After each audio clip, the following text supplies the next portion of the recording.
मैं बनने से पहले मुझसे कुछ कहना चाहते थे, आई हैव नो आइडिया। तो मैं जैसे ही उठी तो 3 कीड़े थे। मैं कहा मैंने इन्हें जन्म दिया है? नहीं नहीं नहीं, मरे हुए हैं। ये खुद ही आए हैं कहीं से। तो पता नहीं आज क्या हो रहा है। चल, तो हम कर रहे थे इकोसिस्टम में concept of energy. Concept of energy हम लोगों ने कर ही लिया था। उसके बाद we will move towards the pyramids. Pyramids की तरफ जाएंगे, इजिप्ट वाले नहीं, दूसरे पिरामिड्स। और पिरामिड्स के बाद हम लोग चलना चाहेंगे बायोजियो केमिकल साइकिल। और एक टॉपिक हमारा बचता है दैट इज सक्सेशन। तो टाइम के अकॉर्डिंग देखेंगे, जितना टाइम बचा है ना उसमें से सिलेक्ट करेंगे बायोजियो केमिकल साइकिल करना है या सक्सेशन करना है। ठीक है, डन है। यो यो मैम। Yo ma'am. तो 10% लॉ ऑफ एनर्जी किसने दिया था?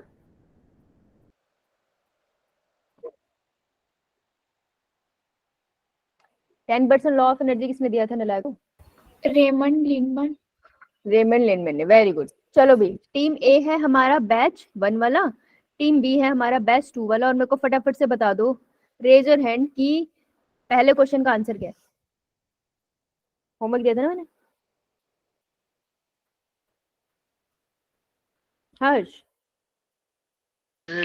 फाइटोप्लैंक्टन्स। बहुत पिटेगा। In aquatic ecosystem which is the main food chain? Chain पूछ रही हूँ मैं, फूड चेन, ग्रेजिंग या डेट्राइटस? इसमें आंसर दे। अगर फाइटोप्लैंक्टन्स है तो वो चेन कौन सी होगी, ग्रेजिंग या डेट्राइटस कहलाएगी?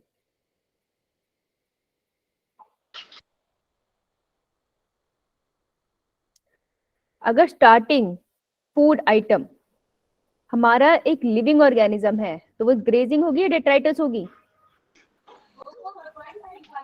Ma'am grazing. Grazing. Grazing food chain है ना, ग्रेजिंग फूड चेन वो कराएगी, राइट। तो एक्वेटिक इकोसिस्टम में सबसे ज्यादा ग्रेजिंग फूड चेन चलती है। अगर हमारा स्टार्टिंग मटेरियल डेड हो, डेड बीइंग हो, तो वो कौन सी चलेगी? Ma'am detritus. Could be detritus food chain. अब तुम्हें जाके सदमा लगेगा कि डेट्राइटस फूड चेन है जो मेन चेन है टेरेस्ट्रियल इकोसिस्टम में। हम टेरेस्ट्रियल में रहते हैं ना, तो मेन ये है। तो क्या हमारे पास ग्रेजिंग नहीं चलती? ग्रेजिंग भी चलती है, जैसे ऊपर भी डेट्राइटस भी चलती है। ये मेन है, ये डेट्राइटस फूड चेन है, ये भी चलती है। लेकिन मेन हमारे पास डेट्राइटस फूड चेन है। मतलब कि डेड ऑर्गेनिज्म से ज्यादा न्यूट्रिएंट इस एनवायरनमेंट में सर्कुलेट हो रहे हैं as compare to living being से। लेकिन एक्वेटिक सिस्टम में living being phytoplankton are mainly responsible उसके। ठीक है, तो ये नीट का क्वेश्चन बन सकता है। क्लियर है? तो डेट्राइटस फूड चेन कहां पर कॉमन है? एक्वेटिक। टेरेस्ट्रियल। टेरेस्ट्रियल। और grazing food chain? Terrestrial. Aquatic. हाँ एक्वेटिक। मैं ग्रेजिंग से लिख, तो ये लिख लो। हाँ स्नेहा, बोलो स्नेहा।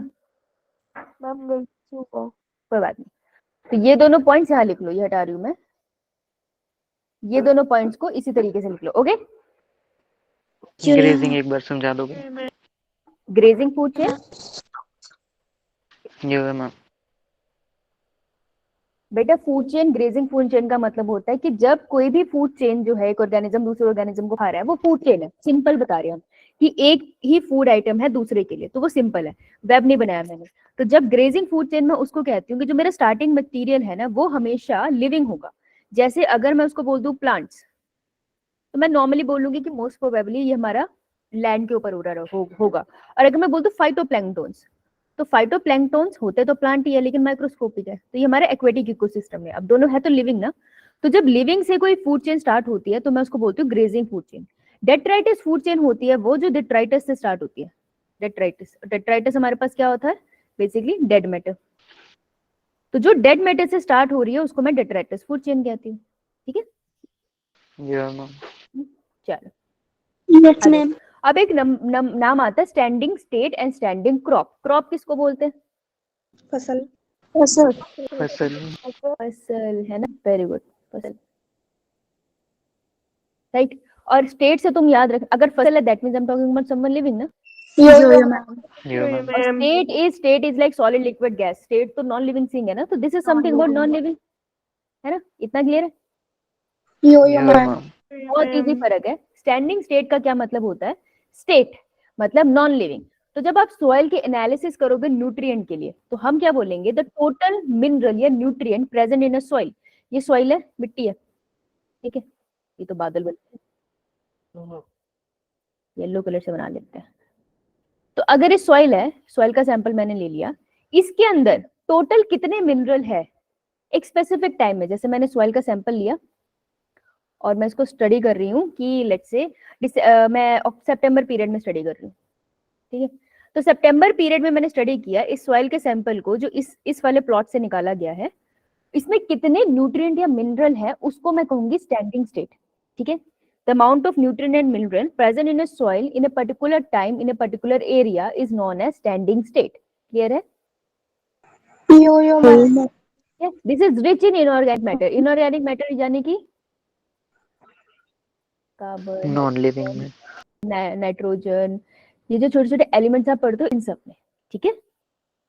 यो मैम। Yo ma'am. तो स्टैंडिंग क्रॉप क्या है? स्टैंडिंग क्रॉप है टोटल बायोमास किसी भी ट्रॉफिक लेवल पे एट ए गिवन टाइम। अगर आप किसी भी लिविंग ऑर्गेनिज्म को पढ़ रहे हो, लेट्स से मैं यहाँ ले लेती हूँ पहला ट्रॉफिक लेवल 1, यहाँ पे मैं प्रोड्यूसर डालूंगी, मैं तो सारे प्लांट्स ले आती हूँ, ठीक है, बेसिकली ऑटोट्रॉफ्स ले ना।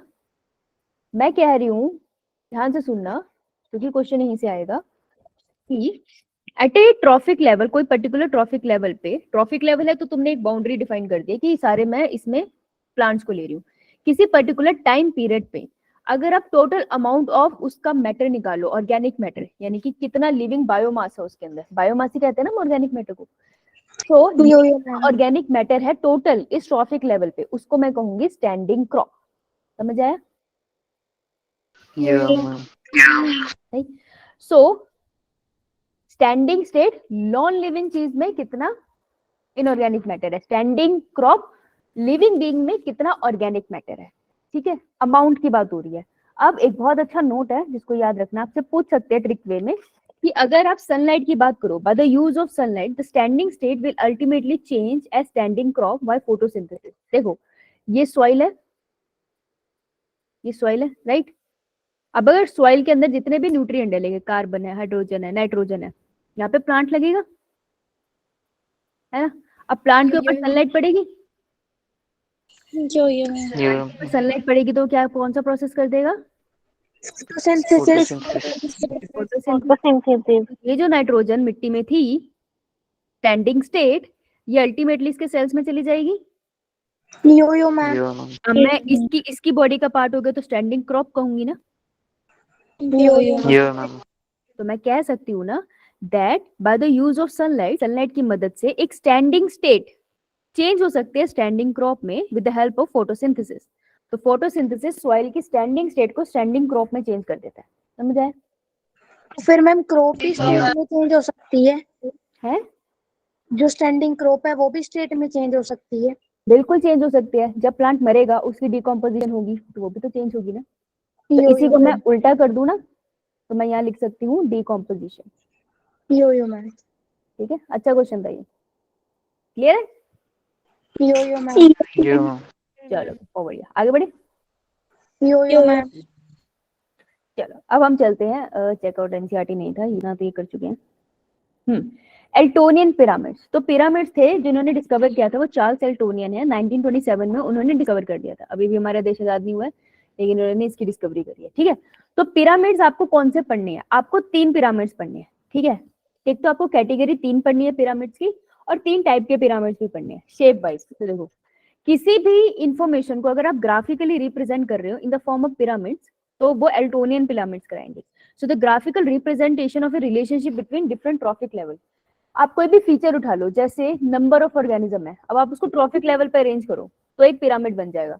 आप फीचर उठा लो कि उसका बायोमास कितना है, तो ट्रॉफिक लेवल पे लगाओगे तो एक ग्राफ बन जाएगा। आप लगा लो एनर्जी ट्रांसफर कैसी हो रही है ऑटोट्रॉफ से, हर्बीवोर से, कार्निवोर्स में, इसी सारे इन्फॉर्मेशन को आप ग्राफ में बनाओगे ना तो एक पिरामिड बन जाएगा। तो ग्राफिकल रिप्रेजेंटेशन होती है पिरामिड की।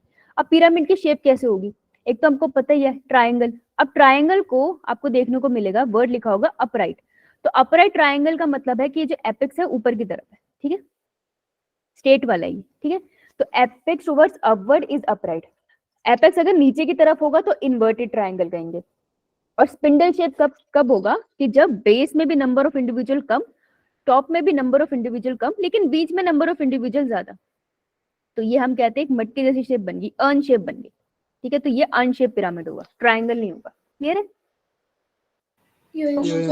इसी को हम स्पिंडल शेप पिरामिड भी कहते हैं। तो मुझे फटाफट से याद करके बताओ कि जो एज पिरामिड्स आपने बनाए थे, वो एज पिरामिड्स के अंदर स्पिंडल शेप वाला कौन सा था? देखो एनसीईआरटी खोलो।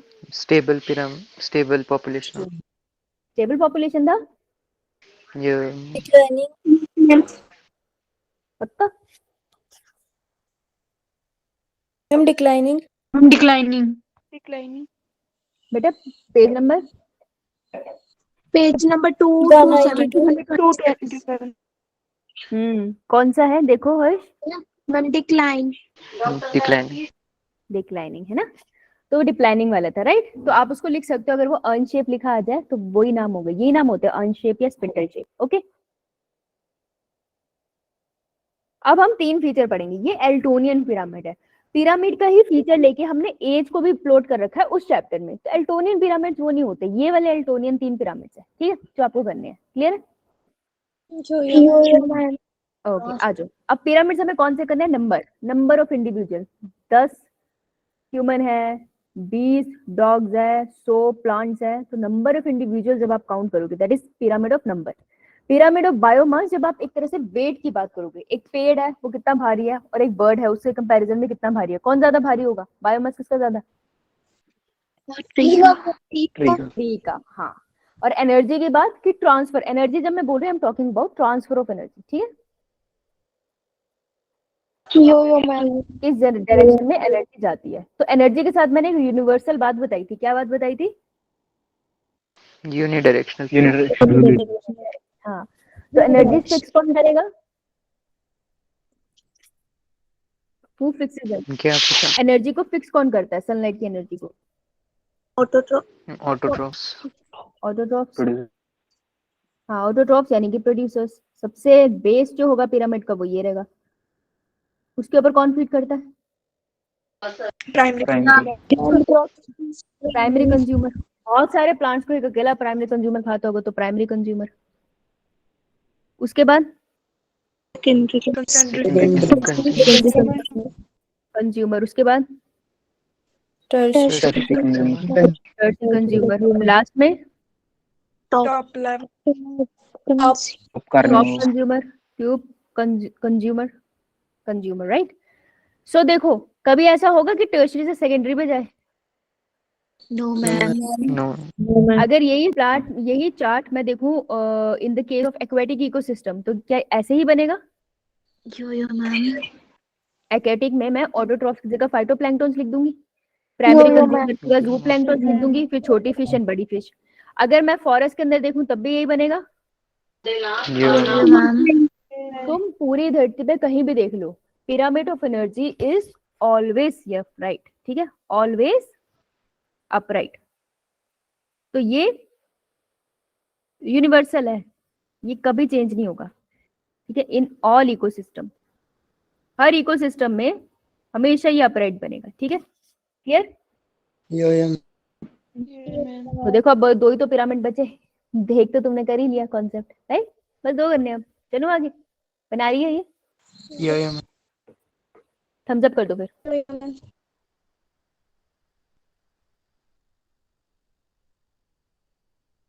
और चलो पिरामिड ऑफ नंबर पे जाते हैं। Number of individual in each trophic level. किसी को डाउट है? No ma'am. So number of individual in each trophic level per unit area, उसको हम कहते हैं पिरामिड ऑफ नंबर। तुमको ऐसे नहीं पूछेंगे, वो उनको पता है कि तुम इतना बता सकते हो। उन्होंने तुमसे एग्जांपल पूछना है। उन्होंने बोला ग्रासलैंड में बताओ शेप क्या बनेगी, ट्री और पैरासाइट का रिलेशनशिप बताओ शेप क्या बनेगी, ट्री और हॉक का रिलेशनशिप बताओ शेप क्या बनेगी। फॉरेस्ट, तुमसे 3 मेन पूछे जाएंगे, ठीक है, और एक एक्वेटिक पूछ लेंगे। इन्होंने बस ये पूछना आपसे, एग्जाम्पल पे ही क्वेश्चन आने हैं, ठीक है, और कुछ नहीं आते होते। तो देखो, अगर मैं बात करूं ग्रासलैंड की, तो ग्रासलैंड में मेन प्रोड्यूसर कौन? ग्रासेस। ग्रासेस पे फीड कौन करेगा? हर्बीवोर्स। हर्बीवोर पे कौन फीड करेगा? प्राइमरी। ओमनिवोर या कार्निवोर। और कार्निवोर से सबसे ऊपर कौन चला जाएगा? Top हम इसको टॉप कार्निवोर भी लिख सकते हैं, हो सकता है किसी में एक और लाइन आ जाए, ठीक है, एक और ट्रॉफिक लेवल हो जाए, राइट। तो डिपेंड करता है ट्रॉफिक लेवल ना कितने बनेंगे, इट डिपेंड्स कि कौन सा इकोसिस्टम है, वहां पे और कोई फीड करने के लिए है या नहीं है। अब मान लो ग्रासेस है, ग्रासेस को मान लो तुमने लेट्स से डियर ने खाया और वहां पे आके उसको शेर ने खा दिया, in that case top carnivore यही आ जाएगा इस वाले लेवल पे ना, this is T1, this is T2, this is T3, this is T4। सो उस टाइम पे T3 पे हमारा लाइन ही आ जाएगा, राइट। तो ट्रॉफिक लेवल टू ट्रॉफिक एक इकोसिस्टम पे वेरी कर जाता है, कभी कभार 3 बना लो, कभी कभार 4 बना लो, लेकिन बनेगा तो ऐसे ही ना ऊपर की तरफ जाता हुआ। यो मैम, नंबर, बिकॉज हम नंबर बना रहे हैं, तो Yo. नंबर ऑफ ग्रासेस सबसे ज्यादा होगी ना कंपेयर टू हर्बीवोर्स। एक हर्बीवोर बहुत सारे ग्रास खा के जी रहा होगा, तो number of grasses will be always more than the herbivore, right. तो Yo, ma'am. ग्रासलेस इकोसिस्टम का पिरामिड कैसे बना हमारा? अपराइट। क्लियर है? यो मैम, Yo. आई थिंक यहाँ भी यही बना है। तो देखो ग्रासलैंड इकोसिस्टम का हमारा बना है अपराइट, राइट। ग्रेट, बना लिया, क्वेश्चन ही नहीं पे आएगा। यो मैम, ठीक है, अब इस वाले को देखो। अब वो क्या बोल रहा है आपसे, आपको बस ध्यान से देखना है कि इन द केस ऑफ ट्री, आपको ना क्वेश्चन ध्यान से पढ़ना है। वो ट्री या पैरासिटिक रिलेशनशिप पूछेगा, या फिर वो बोलेगा वन ट्री, एक ट्री की बात कर रहा है। तो बेटा फॉरेस्ट में इमेजिन कर रहा है, जब उसने बोला है ना वन ट्री या फिर ए ट्री, इसमें जो ए होता है ना उसका मतलब वन ही होता है, ओके। तो अगर उसने ये वर्ड दिया है that means they are talking about just one tree, तो आपको एक ही ट्री इमेजिन करना है। और आप कौन सा पिरामिड कर रहे हो? नंबर का। तो अगर एक ट्री है तो ये नंबर है, मैंने एक ट्री का बनाया तो छोटू सा बनेगा। अब एक ट्री के ऊपर कितनी सारे बर्ड्स रह सकते हैं? एक से ज्यादा? यो मैम, Yo, ma'am. तो मेरा वन ट्री तो ये रहा, वन ट्री, लेकिन उसके बाद बर्ड तो बहुत सारे रह सकते हैं, तो बर्ड ज्यादा रहेंगे तो उनका अमाउंट बढ़ गया ना, तो मैं इसको थोड़ा बड़ा बना दूंगी, ठीक है, राइट। यो मैम, प्राइमरी कंज्यूमर कहेंगे क्योंकि वो फूड भी यहीं से कहीं से ले रहे होंगे। अब क्योंकि वो इस पे डिपेंडेंट है ना, तो हम उसको कंज्यूमर की तरह डेट करेंगे। क्यों? Because we are not talking about food chain. हम ये बात नहीं कर रहे हैं कि वो फूड चेन की बात हो रही है, यहाँ बात हो रही है in the basis of number, आप कैसे अरेंज कर रहे हो। तो नंबर के बेसिस पे ट्री से ज्यादा नंबर बर्ड्स का होता है, तो बर्ड्स उसके ऊपर रह रही है। अब बर्ड्स, हर एक बर्ड के ऊपर पैरासाइट लगा है, ठीक है, तो एक बर्ड के ऊपर एक से ज्यादा पैरासाइट लगा होगा, यस मैम, है ना। तो अगर एक बर्ड के ऊपर 10 पैरासाइट दे दूं तो 10 बर्ड्स के ऊपर कितने होंगे? 100 है ना। तो यहाँ लग गया पैरासाइट्स, पैरासाइट्स लगे तो और बड़ा हो गया ना, लेट्स से 100 पैरासाइट्स लग गए, है ना। क्लियर है इतना? अब पैरासाइट के ऊपर भी पैरासाइट लगता है, मैंने तुम्हें बताया था, वायरसेस लग जाते हैं आके, याद है? हाइपर पैरासिटिज्म, यही कहते हैं ना हाइपर पैरासिटिज्म उस फिनोमेना को। तो तुम हाइपर पैरासाइट एक पैरासाइट के ऊपर और लगा दो तो इसे 100 कर लो, तो हाइपर पैरासाइट की वजह से और बड़ा हो गया। अब ये ग्राफ कैसा बन रहा है, किस तरीके का? ये वाला ही है, the shape is inverted, inverted, yes. तो हम पीछे जाएंगे, जहाँ हमने एग्जाम्पल लिखा है वहां लिखेंगे कि ग्रासलैंड की कैसी बनी है? अपराइट। एक ट्री और पैरासिटिक रिलेशनशिप की बनी है इनवर्टेड। क्लियर है? यो मैम, ठीक है, अब एक बार एक्वेटिक इकोसिस्टम की कर लेते हैं, ये भी बना देते हैं एक्वेटिक, ठीक है।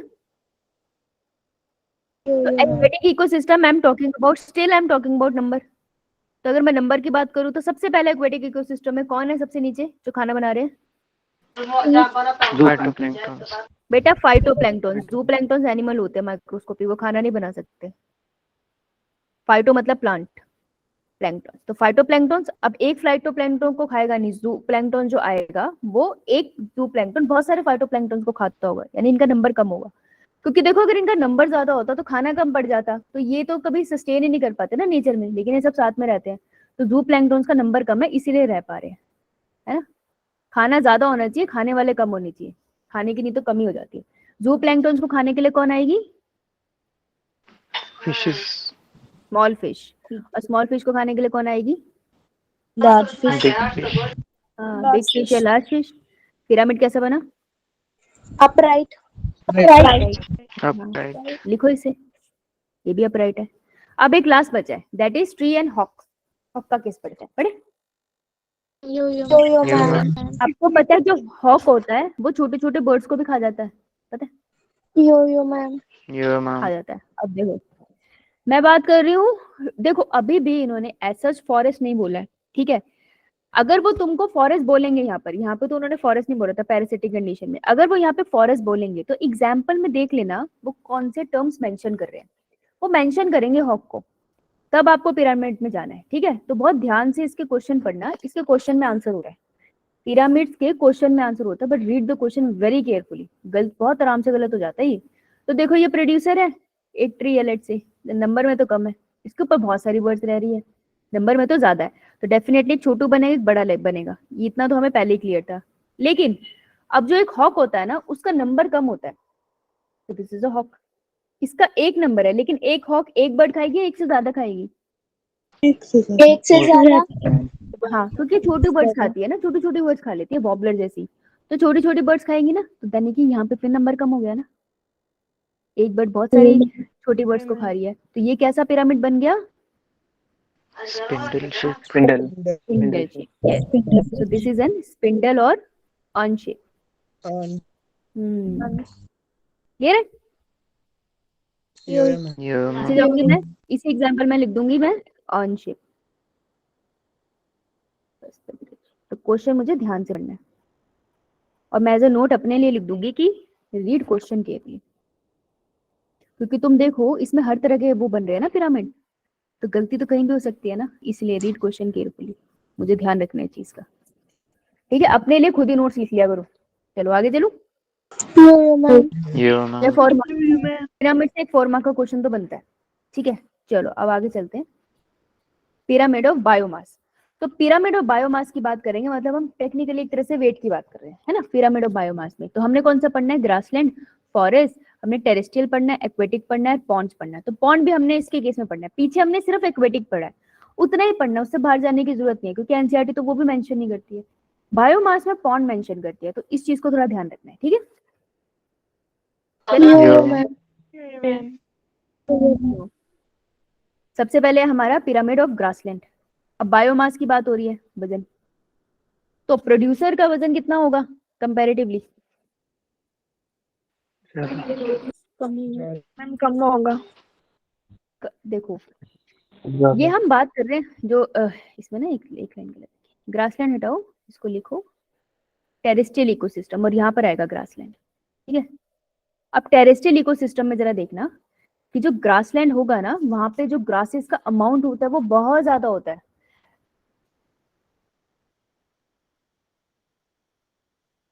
इसको अपने घर में जैसे खाना खिलाते हो ना उस हिसाब से नहीं देखना, इसको थोड़ा और बड़ा करके देखो, एक जंगल के पर्सपेक्टिव से देखो, कि एक जंगल के पर्सपेक्टिव से, एक बहुत बड़े ग्रासलैंड के पर्सपेक्टिव से जो ग्रासेस होता है ना उसका अमाउंट बहुत ज्यादा होता है, उसका वजन भी ज्यादा हो जाएगा जब आप उसको कोलैबोरेट करोगे, ठीक है?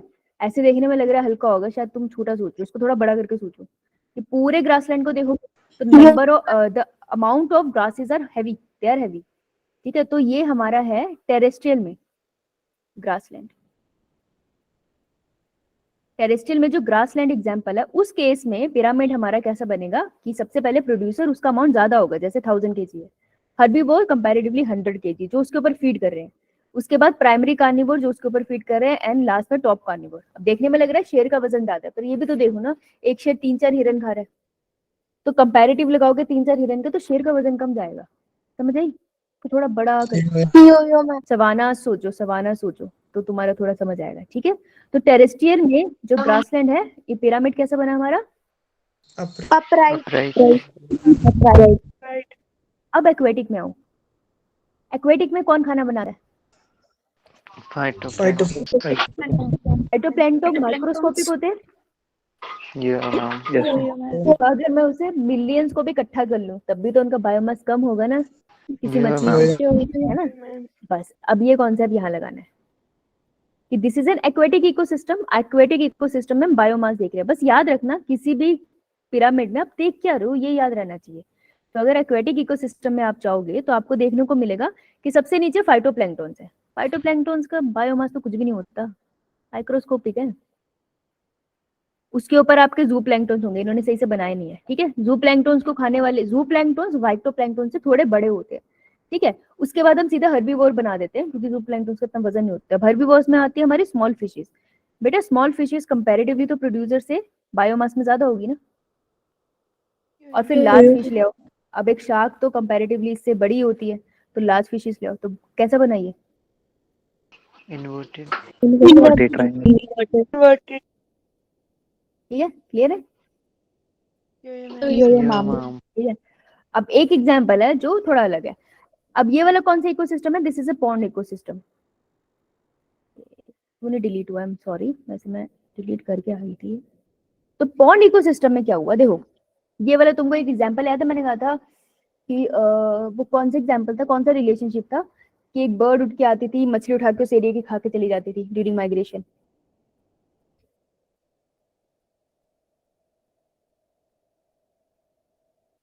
बर्ड आती थी, मछली उठा के ले जाती थी ड्यूरिंग माइग्रेशन, 2 महीने के लिए वहां पे टेंशन रहती थी, फिर सब ठीक हो जाता था। फ्लेमिंगो आती थी। Competition Migration process. यार फिर माइग्रेशन, पिछली बार भी तूने मुझे क्लास में यही बोला था प्रवीण, तूने बोला था कंपटीशन। कंपटीशन सडनली कंपटीशन नहीं आ गया था, जो वहां पे मछलियां रहती थी, जो वहां पे बड़ी मछलियां रहती थी उनको कंपटीशन हो गया था। छोटी मछलियां वो खा नहीं पाती थी क्योंकि फ्लेमिंगो उनकी मछलियां ले जाते हैं, तो साल में 2 महीने वो परेशान होती थी। याद है? Yes. हमने Miss. बात करी थी, हाँ हमने बात करी थी कि कंपटीशन आ जाता है, टेम्परेरी कंपटीशन आता है वहां पे, फिर वो ठीक हो जाता है। तो टेम्परेरीली वो कंपटीशन जो सुपीरियर स्पीशीज है उसको फायदा होता है, इंफीरियर वाली सफर करती है। तो पॉन्ड के अंदर की मछलियां सफर कर रही थी लेकिन फ्लेमिंगो को फायदा हो रहा था। फिर लिया करो इंटरेक्शन, क्वेश्चन आता है उसमें। बोलो। मैम जैसे कि पीछे एक्वेटिक वाला बताया आपने, जो फाइटोप्लैंक्टन्स है उसकी अमाउंट ज्यादा होगी। हम बात करें बायोमास की, तो वजन उसका कम होगा, नंबर उसका ज्यादा होगा। अमाउंट का क्या मतलब है तेरा? मतलब कि जैसे वहां पे ज्यादा फाइटोप्लैंक्टन्स होंगे, फिर आपने जैसे टेरेस्ट्रियल में बताया ना कि जैसे लायन है वो तो एक ही है बट वो मतलब अपराइट बनता है। फिर जहाँ अगर यहाँ पे एक ही शार्क होगी तो फिर ये भी मतलब कि उसी टेरेस्ट्रियल के जैसा नहीं होगा। बायोमास की बात हो रही है। बायोमास एक्वेटिक एनिमल का काफी ज्यादा होता है, लार्ज फिशेस का। शार्क और वेल का बायोमास देखा कितने बड़े होते हैं, बहुत बड़े होते हैं, वो उनका बायोमास काफी ज्यादा होता है। तो तुम दो चीजों में कंफ्यूज हो रहे हो, नंबर और बायोमास में। जो हम यहाँ बात करें वो बायोमास की बात करें। ग्रासेस का बायोमास एक साथ रखोगे तो बहुत ज्यादा है, ठीक है, लेकिन फाइटोप्लैंक्टन माइक्रोस्कोपिक स्ट्रक्चर है ना। ग्रासेस तो बेटा देख सकती है, अगर बहुत सारी ग्रासेस हाथ में उठाएगी तुझे वजन फील होगा। फाइटोप्लैंक्टन हाथ में उठा ले कंटेनर भर के तब भी कुछ फील नहीं होगा क्योंकि वो माइक्रोस्कोपिक स्ट्रक्चर है ना। तो क्योंकि माइक्रोस्कोपिक स्ट्रक्चर है ना इसलिए इसका इन्वर्टेड बना है, वो माइक्रोस्कोपिक नहीं था इसलिए उसका स्ट्रेट बना था। ठीक है, मैम तो उनका नंबर भी ज्यादा होगा ना ओशन में फिर। किनका? हाँ नंबर ज्यादा है लेकिन माइक्रोस्कोपिक स्ट्रक्चर है ना, क्या फर्क पड़ता है, नंबर भी ज्यादा तो थोड़े से दिखेंगे। मैं मिलियंस ऑफ बैक्टीरिया एक पेट्री डिश में दिखा सकती हूँ, वो पेट्री डिश को मैं एक हाथ से उठा सकती हूँ क्योंकि वो माइक्रोस्कोपिक स्ट्रक्चर है। जब वो साथ आते हैं तो मुझे थोड़े थोड़े दिखते हैं लेकिन उनका वजन थोड़ी होता है ना? तो पूरे ओशन में कितने होंगे फिर? नंबर तो मुझे पता नहीं, डिपेंड करता है वहां पे। अगर लाइट सही से पड़ रही है तो अच्छे खासे होंगे, नहीं पड़ रही है तो नहीं होंगे। ऐसे मैंने कभी ध्यान नहीं दिया कि पूरे ओशन में कितने फाइटोप्लैंक्टन्स होंगे। लेकिन हम जब भी पढ़ते हैं तो हम एक डिफाइंड एरिया के अंदर पढ़ रहे हैं, तो कोई भी डिफाइंड एरिया, बड़े से बड़ा डिफाइंड एरिया ले ले, वो माइक्रोस्कोपिक स्ट्रक्चर है, उसका वजन कभी भी एक मछली से ज्यादा नहीं होने वाला। ओके नाउ, अब हम स्पिंडल शेप की बात करें तो हम पॉन्ड की बात करें। एक रिस्ट्रिक्टेड सा एरिया है, पॉन्ड बना हुआ है, अब वहां पे फाइटोप्लैंक्टन्स है, ऑब्वियसली उनका नंबर कम है, हम उसको छोटू बना देते हैं। फिर फाइटोप्लैंक्टन्स को भी यहाँ पे हर्बीवोर खा रहे हैं, जैसे छोटी छोटी फिशेस खा रही है, ठीक है, तो उनको छोटी छोटी फिशेस खा रही है, ऑब्वियसली छोटी वाली फिशेस का बायोमास कंपैरेटिवली बड़ा है ना। तो मैं यहाँ पे एक छोटा सा मैं ऐसे डब्बा बना दूं अगर, so this is my phytoplanktons, उसको खाने वाली जो मछली है वो कंपैरेटिवली बड़ी है, बायोमास की बात हो रही है, तो these are small fishes, biomass की बात हो रही है, करेक्ट, सही है। तो 100 फिशेस है, लेकिन अगर वहां पे एक किंग फिशर आ जाए तो एक किंग फिशर तो बहुत सारी मछलियां खा सकती है ना एक साथ, है ना? जो तुम अभी बोल रही थी ना एक्वेटिक इकोसिस्टम में, वहां पर हम एक पूरा ओशन कंसीडर कर रहे हैं, वो बहुत बड़ा है, उस केस में इन्वर्टेड बनेगा। लेकिन अगर मैं एक रिस्ट्रिक्टेड सा पॉन्ड ले लूं, छोटू सा एरिया ले लूं, उस केस में ये जो पिरामिड है बायोमास का वो इन्वर्टेड बन सकता है। कैसे? अगर मैं अपना एक किंगफिशर ले लूं, एक किंगफिशर एक बारी में खा जाती है 50 मछलियां, ठीक है, तो यानी कि यहाँ पे नंबर तो कम रहेगा। मैं बना रही हूँ बायोमास का। अब छोटी छोटी स्मॉल फिशेस के कंपैरिजन में किंगफिशर का वजन ज्यादा, यो मैम। ठीक है, तो इसका वजन ज्यादा हो जाएगा। मैम। रुको एक सेकंड, कुछ कुछ कुछ उल्टा हुआ है, एक मिनट। नंबर क्यों लिखा है यहाँ? नंबर की तो बात ही नहीं हो रही। एक मिनट, नंबर की बात नहीं हो रही, कुछ गलत हुआ यहाँ।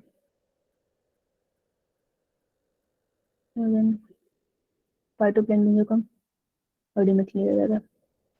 मम्मी को स्टार्टिंग समझाओगे प्लीज? रुक जा। फाइटोप्लैंक्टन से कम, छोटी मछली का ज्यादा, बड़ी मछली का ज्यादा।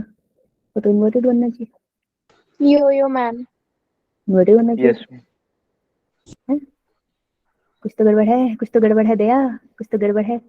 मैम क्योंकि अगर हम पॉन्ड भी कंसीडर करेंगे तो भी शार्क तो ज्यादा ही मतलब खाएगी तो ज्यादा ही उसमें। गड़बड़ है, गड़बड़ है, नंबर की तो बात ही नहीं हो रही। नंबर लिखा था यहाँ पे, गलत लिखा है, गलत लिखा है, गड़बड़ है, गड़बड़ है। मम्मी शायद जरूरी नहीं है कि पॉन्ड में शार्क हो। शार्क नहीं होती यार पॉन्ड में, तो तुम बावली हो। शार्क में, पॉन्ड में शार्क होती है? मैम आप मान रहे हैं ऐसा? मैं नहीं मान रही भाई, किंगफिशर लिखा है वहां पे, शार्क होती है। नहीं, पर कुछ तो गड़बड़ है दया यहाँ पे। लेट मी चेक, ठीक है, अभी इसको कोई कंसीडर नहीं करेगा, ओके। यो मैम। कऊ की तो इन्वर्टेड बनना चाहिए, लेकिन पॉन्ड का बनता तो अनशेप है, लेकिन मुझे एग्जांपल याद नहीं आ रहा है, तो मेरे को चेक करना पड़ेगा।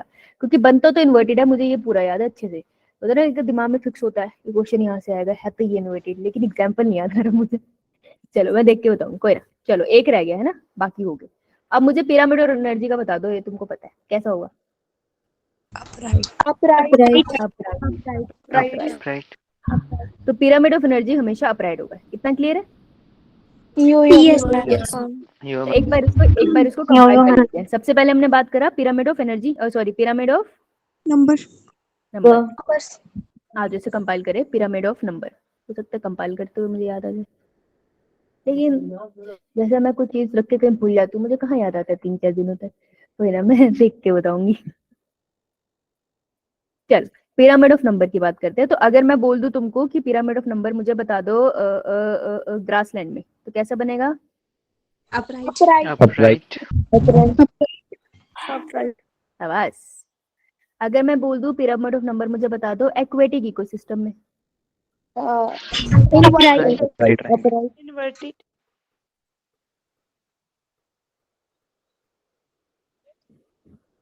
क्यों भाई? नंबर की बात हो रही है, फाइटोप्लैंक्टन का नंबर ज्यादा नहीं होगा? अभी तो लड़की निकले हो तुम मुझसे, हैं पूरी भूल गए। फाइटोप्लैंक्टन का नंबर तो ज्यादा होगा ना प्लैंक्टन से, ठीक है। अगर मैं बोल दूं 1 ट्री, और यहाँ पे वर्ड ले लूं मैं पैरासिटिक, तो कैसा होगा? इन्वर्टेड। और अगर मैं वहां पे मेंशन कर दूं फॉरेस्ट, लेकिन फॉरेस्ट के रिस्पेक्ट में भी मैं सिर्फ ट्री को कंसीडर कर रही हूँ, ग्रासेस में मत चले जाना, ठीक है, ट्री, तो फिर कैसा बनेगा? स्पिंडल। ठीक है। तो ये चौथू से में इकट्ठे हो गए, बहुत बढ़िया। अब आते हैं हम pyramid of biomass. Pyramid of energy, क्योंकि यहाँ पे जगह कम है। पिरामिड ऑफ एनर्जी कैसा बनता है? Always upright. ऑलवेज अपराइट, ठीक है। हम हमेशा ऊपर देखेंगे, नीचे नहीं झुकेंगे, कट जाएगा लेकिन झुकेगा नहीं। नेक्स्ट हमारा होगा पिरामिड ऑफ बायोमास। यस, ठीक है। तो पिरामिड ऑफ बायोमास में जब हम बात करेंगे टेरेस्ट्रियल की, टेरेस्ट्रियल में भी हम एग्जांपल ले लेते हैं ग्रासलैंड का, तो कैसा बनेगा? अपराइट। Upright, correct. अगर हम पिरामिड की बात कर रहे हैं इन the case of aquatic ecosystem, तो कैसा बनेगा? इन्वर्टेड, ठीक है। अब हमने बात वैसे कायदे से करनी उसकी है पॉन्ड की, और बनेगा तो उसका अभी वैसे अनशेप, ये तो मुझे याद है, पर फिर भी हम नहीं हाँ अनशेप बनेगा, लेकिन फिर भी हम वेट करना चाहेंगे क्योंकि यहाँ पे गड़बड़ थी, ठीक है। तो ऐसे छोटे से नोट बना लोगे। अब तुम पेपर से पहले कहाँ थ्योरी, अरे सोचो तुम्हारा पेपर है कल नीट का तुम कहाँ बैठ के थ्योरी पढ़ोगे, तुम यही पढ़ पाओगे चीजें, राइट। तो इसको ऐसे ही, ये होते हैं छोटे छोटे नोट्स जो हमारे बहुत काम आते हैं एग्जाम के टाइम में, ठीक है। ऐसे ही नोट्स बनाने हैं, मतलब आपको डिटेल में भी बनाने हैं। जैसे जैसे हम रिवीजन करेंगे ना, ये नोट्स हमारे छोटे होते जाएंगे, समझ आई। जब हम रिवीजन स्टार्ट करेंगे ना 12th की, तब आपको एक नई कॉपी लेके आनी है और उस नई कॉपी में हर चैप्टर की समरी बनेगी क्लास में, तो साथ में बनेगी, ओके। अरे अरे अरे अरे, ड्रॉबैक्स तो बताया नहीं किसी ने पिरामिड की। पिरामिड बढ़िया है, चीजों को उसने एक पिरामिड बना दिया, हमें पिरामिड तो बढ़िया लगते भी है, तो जो भी फीचर हम स्टडी कर रहे हैं उसको पिरामिड की फॉर्म में ला दिया। लेकिन हर चीज का कोई ना कोई ड्रॉबैक तो होता ही है ना, हर चीज का ड्रॉबैक होता है। अगर मैं तुम्हारी एक्स्ट्रा क्लास लूँ तो तुम्हारा बढ़िया हो जाता है, सिलेबस अच्छे से कवर हो जाता है, सब एक साथ आते हो तो थोड़ा इंटरेक्शन भी होता है। देखो सब अलग अलग पढ़ते हैं, लेकिन जब आप एक क्लास में आते हो तो थोड़ा कॉम्पिटिशन आता है ना, एक बैच को दूसरे बैच के साथ, तो थोड़ा इंटरेस्टिंग भी हो जाती है क्लास। वो अलग बात है कि दूसरा बैच अक्सर हार जाता है, लेकिन चलो पहला तो जीत ही रहा है। देख के तो खुशी हुई है, ये दूसरा हरा के अलग खुशी थी, हाँ मैं जीत गई। तो हर चीज का कोई ड्रॉबैक होता है। तो मेरी क्लास का ड्रॉबैक क्या है कि जो बच्चा 6 बजे से बैठा है वो बेचारा 9:30 बजे जाके फ्री हो रहा है, तो वो रोटी कब खाएगी, है ना। तो उसकी मम्मी पापा मुझे गालियां दे रहे होंगे, ये कब जाएगी कब जाएगी, हमारे बच्चों को छोड़नी थी। तो हर चीज का ड्रॉबैक है। वैसे ही पिरामिड का भी ड्रॉबैक है बेटा। बैच फर्स्ट में बहुत सारे बच्चे हैं जो सीधा स्कूल से आके क्लास लगाते हैं, तो उनके लिए है तो डिफिकल्ट ना। मैं भी तो हूँ। अरे कमाल हो आप, अद्भुत हो, अद्भुत मनुष्य कहाँ हो आप।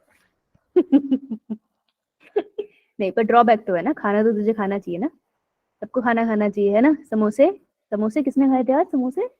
श्वेता। Yes ma'am. कौन नवेता, ये कौन है? इतना नहीं। श्वेता, और समोसे खा रही है। चलो भाई, तो ड्रॉबैक बताओ पिरामिड का क्या है, कौन सी चीज है जो हम इसमें मेंशन नहीं करी हमने, कोई चीज है जो हमने इसमें मेंशन नहीं करी, लेकिन कल हमने उसके बारे में बहुत कुछ पढ़ा था।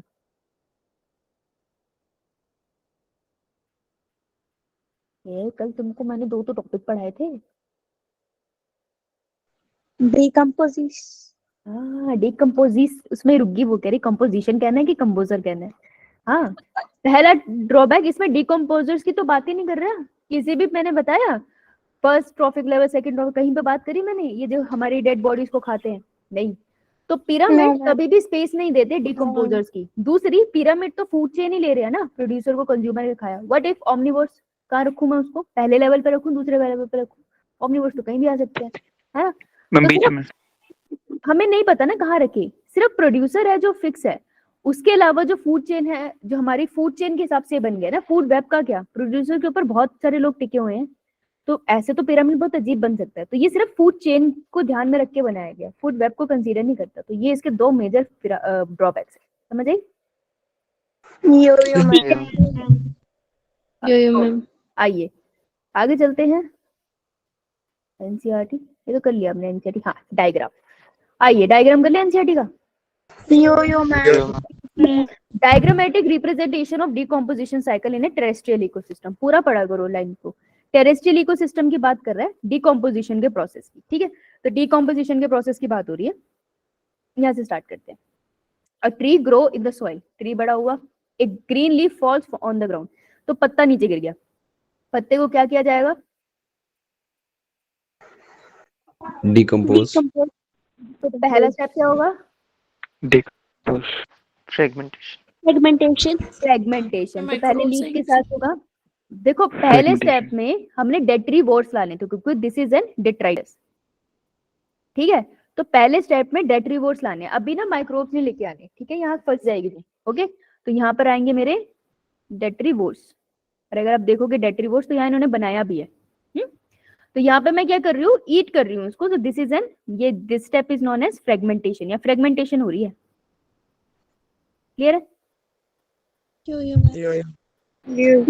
सब nutrient leach into the soil by chemical action, तो कुछ सॉइल के अंदर चली जाती है, this step is known as leaching.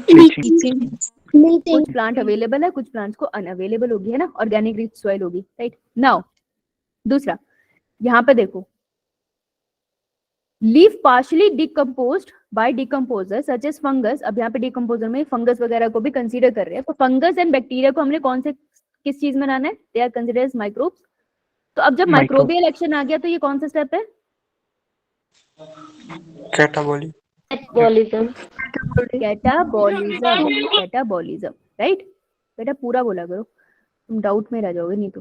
Catabolism, ठीक है, कैटाबॉलिज्म हो गया, बिल्कुल छोटे छोटे मैटर हो गया। तो देखो फर्दर डिकम्पोजिशन बाय अर्थवॉर्म। अब तुम सोचोगे यहाँ अर्थवॉर्म कैसे आएगा, मैंने कहा ना कि डिकम्पोजिशन चलता चला जा रहा है, तो ये सारे स्टेप अलग अलग नहीं है, ये डायग्राम में यही बता रहा है, ठीक है। तो यहाँ पर भी अगर आप देखोगे तो दोबारा से यू कैन सी कि यहाँ पर भी चीजें टूट ही रही है, तो ये भी कैटाबॉलिज्म के अंदर कंसीडर हो जाएगा, ठीक है, क्योंकि बिल्कुल छोटे छोटे पार्ट में इसको तोड़ रहा है। अब now further decomposition by earthworm bacteria and all, यहाँ से leaf partially consumed by decomposers such as fungus bacteria they begin to, ये इन्होंने यहाँ लेबल ही नहीं करा है। अब इन्होंने जो स्टेप सही से नहीं लिखा हुआ वो ये वाला है, ऑर्गेनिक रिच सॉइल जो बनेगी this is known as humus. Humus. हाँ, तो this is known as humification, यहाँ पर होगी ह्यूमिफिकेशन, ठीक है जी। विच वाज आवर कौन सा स्टेप? Fourth step, right. तो बिल्कुल ही डिसॉल्व हो जाएगा, दैट विल बी मिनरलाइजेशन। तो यहाँ पे मैं दैट इज मिनरलाइजेशन, और वो जाके फिर प्लांट अपने अंदर दोबारा से एब्जॉर्ब कर लेंगे और दोबारा से न्यूट्रिएंट उनके पास आ गए। तो न्यूट्रिएंट साइक्लिंग क्लोज होती है ना एनवायरनमेंट में, क्लोज सिस्टम है, जहां से शुरू हुआ वहीं पे वापस आ गया, राइट। तो इसको एक बार ऐसे ही लेबल कर लो, आपको आ सकता है ये, नो डाउट क्वेश्चन तो आ ही सकता है, ओके। चलो, और इसे देख के हमें एक चीज पता चल रही है कि डिकम्पोजिशन के सारे स्टेप्स ऑलमोस्ट एक साथ साइमल्टेनियसली चलते हैं। ये नीट की लाइन है और ये पीवाईक्यू में आ रखी है, ओके। Yes, ma'am. देखो यहाँ लिखी हुई है, it is important to know that all the above steps जो अभी हमने देखे हैं जो डिकम्पोजिशन के, operate simultaneously on the detritus. Simultaneously वो डिट्राइटस पे चलते हैं। तो याद है हमने कल एक क्वेश्चन किया था, उसमें लिखा था साइमल्टेनियसली ऑन ह्यूमस, है ना। तो देखो उन्होंने डिट्राइटस हटा के ह्यूमस ले लिया था, एनसीईआरटी की लाइन ली थी ना उन्होंने, पकड़ लिया हमने उनको। चलो डन, अभी टाइम इकोलॉजिकल सक्सेशन करा दूं, बढ़िया बढ़िया सा टॉपिक है, मजे आएंगे। देखो Yes, ma'am. देखो सक्सेशन क्या होती है? सक्सेशन होता है एक के बाद एक बदलाव, तारीख पे तारीख, एक एक बात, एक बदलाव, बदलाव। मजा आता है हिंदी लिखने में, मेरी हैंडराइटिंग अच्छी थी। मैम जैसे कि आपने बताया कि मतलब कि वो साइमल्टेनियसली चलेगा, जैसे कि अगर एक जगह ट्री है और एक जगह एनिमल है तो वो वहाँ पे तो वो प्रोसेस साइमल्टेनियसली चलेगा। इस तरह बता रही हूँ उस लाइन को। मैं समझी नहीं, ट्री जैसे और कि एनिमल है मतलब आपने बताया ना कि जो ये प्रोसेस है ये साइमल्टेनियसली मतलब एक साथ ही चलता रहेगा। अगर वहाँ पे दो ऑर्गेनिज्म पड़े हैं तो उनमें नहीं, अलग अलग। नहीं, मेरा मतलब था कि अगर एक पत्ता गिरा हुआ है ना, तो उसके ऊपर अगर एक तरफ फ्रेगमेंटेशन हो रही है ना, तो वहां पे माइक्रोब्स भी लग जाएंगे और वहां पर अर्थवॉर्म भी लग जाएंगे। तो कैटाबॉलिज्म, फ्रेगमेंटेशन और लीचिंग एक साथ ही चल रहा है उस एक ऑर्गेनिज्म पे। अगर कोई और ऑर्गेनिज्म गिरा है तो उस पे भी सारे स्टेप ऑलमोस्ट एक साथ चल रहे होंगे। ये एक ऑर्गेनिज्म के रिस्पेक्ट में बोला है, okay? ठीक है, अगर तूने पूछ लिया तो कंफ्यूजन हो जाती है, तो है। तो इकोलॉजी के अंदर एक के बाद एक जो बदलाव आते हैं उसको इकोलॉजिकल सक्सेशन कहते हैं। बड़ा इंटरेस्टिंग सा टॉपिक है ये। इकोलॉजिकल सक्सेशन नेचर में होता है, नेचुरल फिनोमेना है ये। बाकी हम इसको अपनी हरकतों से जल्दी वल्दी कर ही सकते हैं, नोमीना, ठीक है। अब इकोलॉजिकल सक्सेशन इंपॉर्टेंट क्यों है? नेचर में होता ही होता है। आपने कभी सुना होगा, जहाँ पानी है वो धरती आ जाएगी, जहाँ धरती है वो पानी आ जाएगा। ऑलमोस्ट हर होली बुक में ये बात लिखी होगी। ये मैंने पहले भी बोला है क्या? ऐसा लगा मुझे, वो हुआ एवोल्यूशन के चक्कर। हाँ, है ना। तो इकोलॉजिकल सक्सेशन उसका एक बहुत खूबसूरत सा एग्जांपल है कि अगर आप नेचर को उसके हाल पे छोड़ लो, वो खुद को हील कर लेती है, ठीक है। वही हम इसके बारे में पढ़ेंगे। तो व्हाट इज इकोलॉजिकल सक्सेशन?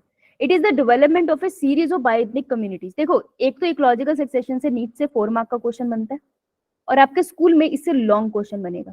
तो इसलिए मैंने थ्योरी तो मेंशन कर दी है सारी, इसको अच्छे से प्रिपेयर करके जाना, ऐसे हाथ में बढ़ के मत जाना, अच्छे से प्रिपेयर करके जाना। पूरा लॉन्ग क्वेश्चन आएगा आपके स्कूल में आएगा तो, ठीक है। Now what is ecological succession? देखो, development of a series of biotic community. Biotic community मतलब लिविंग वाली, लिविंग बीइंग्स की, लिविंग। हाँ, तो लिविंग बीइंग्स की कम्युनिटी बनी है। जैसे गोकुलधाम सोसाइटी है अरे वहाँ पे घर वर बने होंगे, फिर आके वहाँ पे सब रहने लग गए ना, तो उन्होंने अपनी कम्युनिटी बना ली, biotic community, Gokul Dham society. वैसे ही सीरीज ऑफ बायोटिक कम्युनिटी का बनना एक के बाद एक within same area is known as ecological succession. तो एक एरिया है गोकुलधाम सोसाइटी, वहां पे कुछ लोग आके रह रहे हैं, फिर वो चले जाएंगे, फिर दूसरे लोग आके रहेंगे, फिर वो चले जाएंगे, फिर तीसरे लोग आके रहेंगे, ठीक है। तो उसको मैं बोल दूंगी इकोलॉजिकल सक्सेशन। ये बहुत नॉर्मल सा तरीका था बताने का। तो याद रखना, एक सेम एरिया को ही हम स्टडी कर रहे हैं। एरिया अगर क्वेश्चन में उसने एरिया बदल दिया ना, that means they are not talking about ecological succession.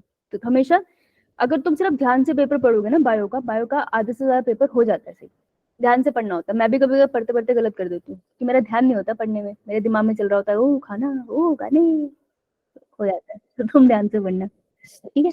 तो development of series of biotic community, एक लिविंग ऑर्गेनिज्म की कम्युनिटी आई, इमेजिन करो तुम्हारे सामने टेबल है, उस टेबल पे सारी कम्युनिटी रही, फिर वो सब चली गई मतलब मर गई। उसके बाद दूसरी बायोटिक कम्युनिटी आएगी, वहां रहेगी, फिर वो मर गई। फिर तीसरी बायोटिक कम्युनिटी आई।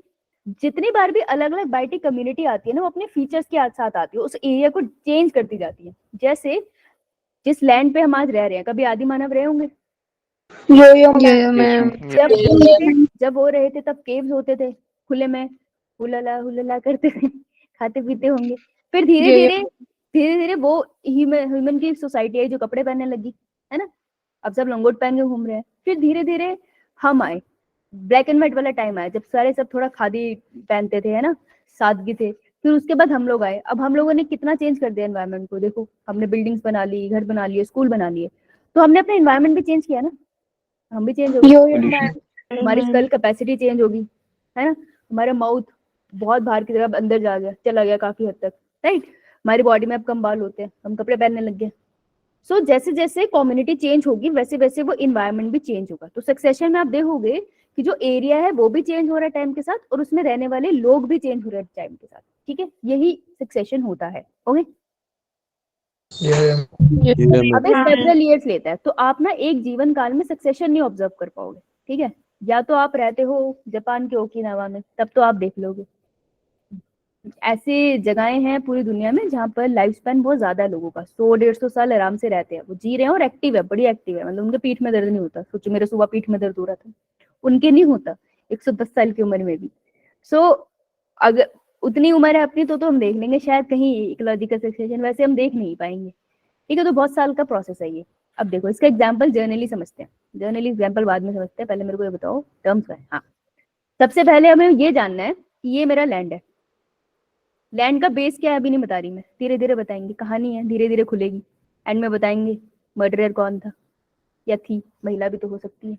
तो लैंड पे जो सबसे पहली लिविंग ऑर्गेनिज्म की कम्युनिटी आई, जो सबसे पहले आई वो विजेता होगी ना, वो रेस में भाग के जीत गई, तो उसको हम कहेंगे pioneer community. So what is pioneer community? It is the first biotic मतलब लिविंग कम्युनिटी जो आई।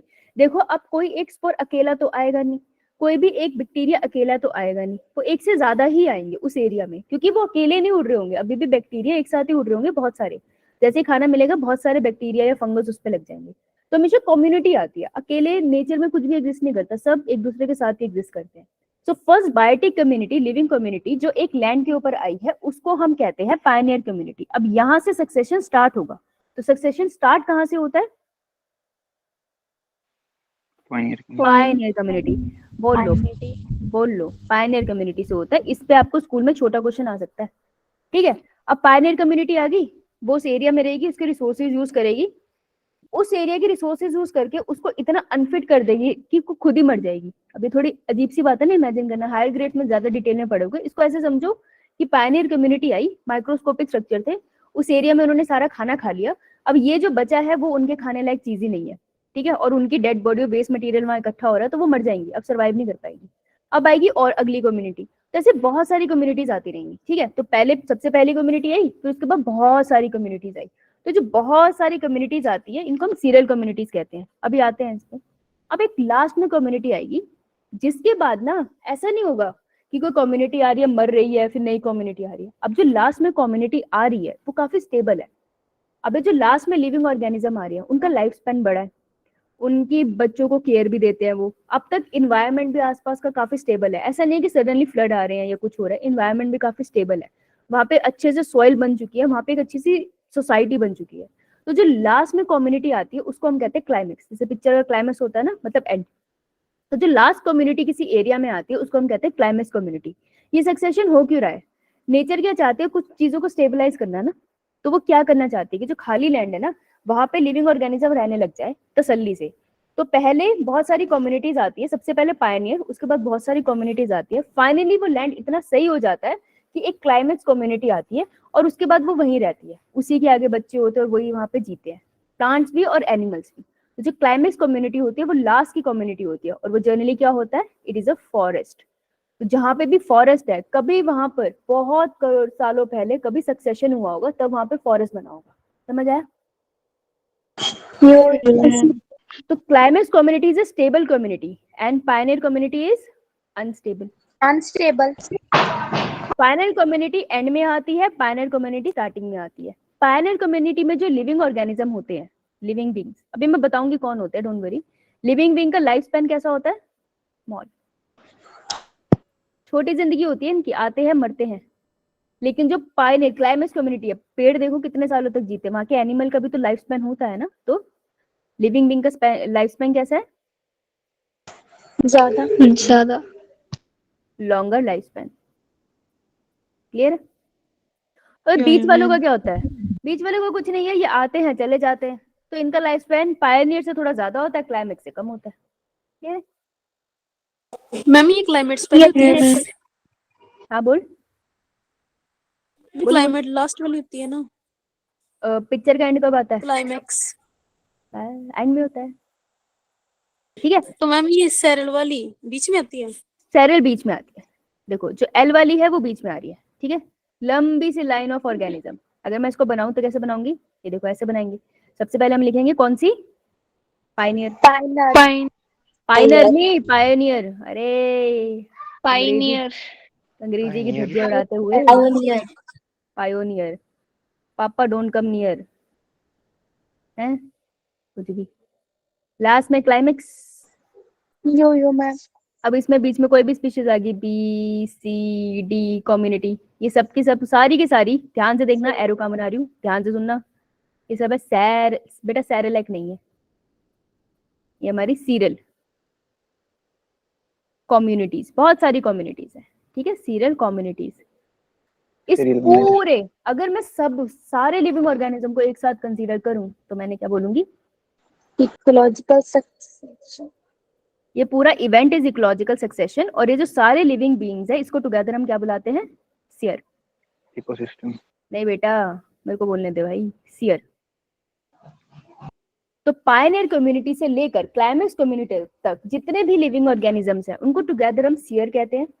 पायनियर पहले लिविंग बींग्स, क्लाइमेक्स लास्ट के लिविंग बींग्स, सीरियल कम्युनिटीज बीच में आने वाली कम्युनिटीज, और सारी कम्युनिटीज को एक साथ इकट्ठा कर दोगे तो सियर कहेंगे, ठीक है। ऑल कम्युनिटीज टुगेदर, ध्यान से सुन लो, यही नीट में फंसोगे। सो ऑल कम्युनिटीज टुगेदर अपन क्या बुलाते हैं? सियर। देखो अल्फा, अगर आप अल्फाबेट काउंट करोगे सबसे छोटा वर्ड इसी में है ना, SERE, तो छोटा ही काफी है, सबको कंबाइन करके छोटा ही बहुत है। तो जो बहुत वाइस होते हैं वो अपनी बात कम चीजों में बोल जाते हैं, है ना। जो Yes. कम वाइस होते हैं उनको एक ही बार समझाने में 10 सेंटेंस लग जाते हैं। तो इसको ऐसे समझो, सियर इज अ प्रो, वो एक बार बोलेगा डायलॉग, सबको समझ आ गया, ठीक है, समझिए। Yeah. राइट, तो पहला क्वेश्चन यहाँ फंसता था, सीरियल एंड सियर, ये क्लियर है ना? ये मैम। Yeah. इंटेलिजेंट। अच्छा मैंने आगे बना रखा था, बताओ। तो मेरे को फिर ये थोड़ी देर में आऊंगी, जब तुम भूलोगे ना तब आऊंगी। देखो अब टाइप ऑफ सक्सेशन की बात करते हैं, तब आपको क्लियर होगा कि कौन से लैंड पे सक्सेशन हो रहा है, क्योंकि अभी तक हमने बात नहीं करी, ठीक है। सो अगर सक्सेशन एक होता है प्राइमरी सक्सेशन, एक होता है सेकेंडरी सक्सेशन, और एक सक्सेशन को हम ऐसे भी डिवाइड करते हैं, जीराक या हेड्राक, ठीक है। तो डिपेंडिंग अपॉन कौन सी जगह पे सक्सेशन हो रहा है, सक्सेशन की अलग अलग कैटेगरी है, बहुत तरीके की कैटेगरी है सक्सेशन की, ठीक है। तो अलग अलग कैटेगरी की बात करते हैं। अगर सक्सेशन ऐसे किसी लैंड पे हो रहा है जहां पर कभी कोई लाइफ एग्जिस्ट ही नहीं करती थी, अगर मैं इसको और सिंपल कर दूं कि ऐसे किसी लैंड पे हो रहा है जहां पर कोई भी सॉइल नहीं है, नो सॉइल, तो बेटा बिना मिट्टी के प्लांट लग नहीं सकते, बिना मिट्टी के लाइफ एग्जिस्ट नहीं कर पाएगी, मिट्टी तो बननी पड़ेगी, है ना। प्लांट लगेगी नहीं, ऑटोट्रोफ्स आएंगे नहीं, तो एनिमल्स खाएंगे क्या? सोचने की बात है ना। Yo ma'am. तो ऐसा लैंड जहां पर कोई मिट्टी नहीं है, मीन्स वहां पे पहले कोई लिविंग बीइंग नहीं आया होगा, no living being was ever present. ऐसा नहीं कि पहले प्रेजेंट था फिर मर गए और उसकी हड्डियां वहां पड़ी है ना, या फॉसिल्स वहां पड़े हैं, नहीं, कोई लिविंग बीइंग कभी वहां प्रेजेंट ही नहीं था। अगर उस लैंड के ऊपर सक्सेशन स्टार्ट होता है, वहां पायनियर कम्युनिटी आती है और जंगल में चेंज होती है, उसको हम कहते हैं प्राइमरी सक्सेशन। क्या बुलाते हैं? Primary ठीक है, 8:30 तक लूंगी मैं क्लास, ओके, भागना नहीं है। यो मैम। अगर अब कोई लैंड है जहां पर सॉइल तो है, सॉइल इज प्रेजेंट, लेकिन यार अब वहां पे कोई लाइफ अब एग्जिस्ट नहीं करती। मान लो जंगल है, जंगल में आग लग गई, सारा जंगल जल गया, ठीक है, ऐसा ना हो, लेकिन जल गया तो पहले तो वहां पे लिविंग बीइंग थे, अब उनकी राख है, राख के अंदर न्यूट्रिएंट तो है ना, और मिट्टी तो है, तो वो राख मिट्टी में मिलके न्यूट्रिएंट रिच हो ही जाएगी मिट्टी, तो वहां पे सॉइल ऑलरेडी प्रेजेंट है, वहां पे कभी लिविंग बीइंग थे ना, earlier living being present, earlier living being present थे। तो ऐसे लैंड पे जब सक्सेशन होगी, यहाँ पर भी तो कम्युनिटीज आएंगी अगर हम उसे ना छेड़े, और सक्सेशन होगी, फॉरेस्ट फिर बनेगा, ऐसे लैंड पे सक्सेशन को हम बोलते हैं सेकेंडरी सक्सेशन। समझ आया? यो मैम। क्वेश्चन कहाँ से आएगा? कौन से में सॉइल प्रेजेंट है? बेटा किस में सॉइल प्रेजेंट है? सेकेंडरी में, प्राइमरी में नहीं। तो मुझे बताओ प्राइमरी और सेकेंडरी में सबसे स्लो कौन सी सक्सेशन होगी? रेज योर हैंड, बोलो। मेरे को बोला बेटा तूने हाथ खड़ा करा है। प्राइमरी होगी। प्राइमरी क्यों होगी? क्यों होगी ज्यादा लॉन्ग? क्योंकि उधर सॉइल नहीं है, कोई भी रिसोर्सेज नहीं होंगे स्टार्टिंग में उसके पास। हाँ, ये होगी हमारी ज्यादा longer as compare to that one. ये नीट का क्वेश्चन, ठीक है, this is the longer one. देखो टाइम वो भी लेगी सेकेंडरी, लेकिन कंपैरेटिवली शॉर्ट, तो यहाँ लिख लेना कंपैरेटिवली शॉर्ट, और कहीं समझ लो कि 10 दिनों में हो जाएगी, ठीक है। तो ये लगा लो कि प्राइमरी सक्सेशन को लग जाएंगे 1000 साल लग जाता है मिट्टी की 1 मीटर की लेयर बनने में सिर्फ, ठीक है। तो 1000 से आप 2000 ईयर ले लो प्राइमरी सक्सेशन को, और इसको लग जाएगा लेट्स से 100 से 500 साल मैं लिख देती हूँ, क्योंकि टाइम तो लगता है, ठीक है। आई एम प्रीटी श्योर कि हम तो नहीं देख पाएंगे। प्राइमरी सक्सेशन में लाइफ कभी नहीं आएगी बेटा, प्राइमरी सक्सेशन में पहले कभी लाइफ नहीं थी, अब सक्सेशन स्टार्ट हुआ है तो लाइफ तो आएगी ना, पायनियर कम्युनिटी जिंदा ही तो आएंगे, है ना, लाइफ आएगी, पहले कभी नहीं थी, ओके। अब अगर हम बोल रहे हैं, चलो ये तो ठीक है, लैंड की हमने रफ बात कर ली, अगर अब मैं बोलूं कि लैंड है कैसा, गीला गीला है या सूखा सूखा है, तो अगर ये लैंड है जिसमें हमें पानी दिख रहा है, तो अगर सक्सेशन ऐसी जगह पे स्टार्ट होती है जहां पे पहले पानी है, ठीक है, इट डजंट मैटर उस पानी में कोई लिविंग बीइंग है या नहीं है, लेकिन वहां पे पानी है और सक्सेशन वहां स्टार्ट हो रही है, सक्सेशन होती है पानी में स्टार्ट। अगर आप कोई पॉन्ड वगैरह देखो ना, तो उसको छोड़ दो, जब हमने करा था natural ageing of lake, succession only, कि वहां पानी था, धीरे धीरे पानी कम होता है और वहां पे प्लांट्स निकलने लगते हैं, उसको छोड़ दो बहुत सालों के लिए, वहां पे फॉरेस्ट बनेगा अगर उसको कोई डिस्टर्ब नहीं करेगा। तो अगर सक्सेशन स्टार्ट होती है पानी में, तो हम उसे कहते हैं हेड्राक सक्सेशन, ठीक है। हाइड्राक, हाइड्रा से आपको याद रखना है वाटर, तो हम कहेंगे हेड्राक सक्सेशन मींस स्टार्ट्स इन, तो पायनियर कम्युनिटी वाटर में आएगी। और अगर वो ही ड्राई लैंड पर आए तो हम उसे कहते हैं जिराक, जिराक मतलब ड्राई लैंड। तो अगर बेटा माइक बंद करो, starts at land, dry land, तो हम उसे कहेंगे जिराक। समझ आया? आ जाओ एक बार। सबसे पहले जो सबसे पहली कम्युनिटी है उसको क्या बुलाते हैं? Pioneer community. जो लास्ट में कम्युनिटी बनेगी वो क्या कहलाती है? और जो बीच में कम्युनिटीज आई हैं BCE, इन्हें क्या बुलाते हैं? और ये सारी कम्युनिटीज को अगर मैंने एक साथ डोनेट करना है तो क्या नाम दूं? सीरी याद रह जाएगा तुम्हें ना, वैसे तो सियर है पर सीरी याद कर लो, कोई बात नहीं, ठीक है। तो सबसे ज्यादा स्टेबल कम्युनिटी कौन सी है? सीरल, पायनियर या क्लाइमेक्स? Most stable. सबसे कम स्टेबल कौन सी है? पायनियर, क्लाइमेक्स या सीरल? Pioneer.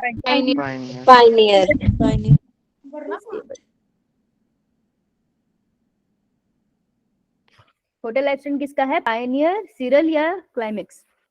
Pioneer. पायनियर। ठीक है, हो गया तुम्हारा। ये तो बढ़िया बढ़िया बात होगी। ठीक है, अच्छा अगर पानी में सक्सेशन स्टार्ट होगी तो क्या बुलाएंगे हम उसको? हाइड्रा।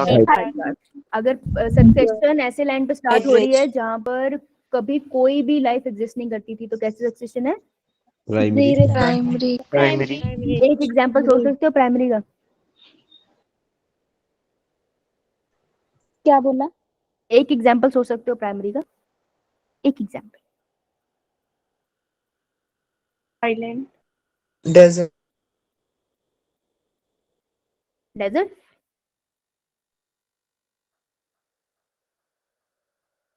डेजर्ट में जो सक्सेशन होती है उसका एक्चुअली एक और नाम है। हाँ, प्राइमरी में डेजर्ट। पक्का? सोच ले। मैम डेजर्ट तो न्यूट्रिएंट तो होंगे ही, क्योंकि वहां पे अगर सॉइल प्रेजेंट होगी तो। हाँ, गलत बोलने पे मुर्गा बना दिया जाएगा लड़कियों को, और लड़कियों को मुर्गा बनाएंगे, लड़के को मुर्गी। अच्छा, मियामी में वोल्केनो बहुत फटते हैं ना, तो जो वोल्केनो होता है उसमें मोल्टन लावा होता है, जिसे बाहर निकलते हुए मैग्ना बुलाते हैं। मैग्ना जहाँ भी जाएगा या तो गर्म होगा भैया वो, जब वो ठंडा हो जाएगा तो मैग्ना के ऊपर की जो सतह होगी, उस ऊपर की सतह जब वो गर्म हो जाएगा तो पत्थर हो गया ना एक तरह से, न्यूट्रिएंट रिच होता है लेकिन पत्थर हो गया। क्या इसके ऊपर कभी कोई लाइफ थी? No ma'am. No, ma'am. अब ये जो आर्के बैक्टीरिया पे गए हैं, मैंने बोला था वोल्केनो के रिम में होते हैं आर्के बैक्टीरिया, यहाँ पर वोल्केनो जहाँ से फटता है उसके रिम पे। मैंने ये नहीं बोला था लावा में उबल रहे हैं, ये नहीं कि वही गर्म पानी में नहा रहे हैं, ऐसा नहीं हो रहा। रिम में बैठे हैं, तो जितने लोग लावा में गए वो वापस आ जाओ। तो ये जो लावा जहां जाके ठंडा हुआ वहां पे तो पत्थर ही हो गया। अब इसके ऊपर पहले कभी लाइफ नहीं थी ना, अगर अब इसके ऊपर सक्सेशन स्टार्ट हो तो मैं इसे कैसी सक्सेशन बोलूंगी?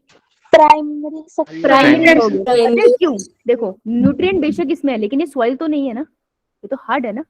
अब प्राइमरी, अब पायनियर कम्युनिटी आके इसको तोड़ तोड़ के मिट्टी बनाएगी, ठीक है?